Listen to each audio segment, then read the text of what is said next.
today I'm going to show you how to use the Booty Builder standing hip thrust machine. Once you've put the desired amount of weight on the machine, step up and over so the back of your calves are resting against the calf pads. Then, using the adjustment knob furthest away from you, use that to adjust the height so it's resting against your thighs. Then use the top knob to adjust how far away from the handles you'll be.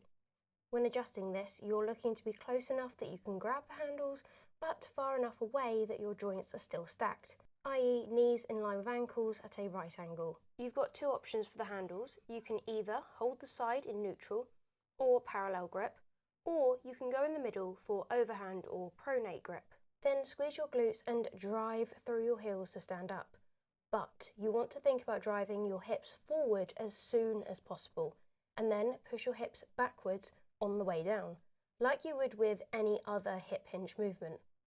Just remember to keep your arms straight so you do not pull yourself up with your arms, and make sure that it all comes from your glutes.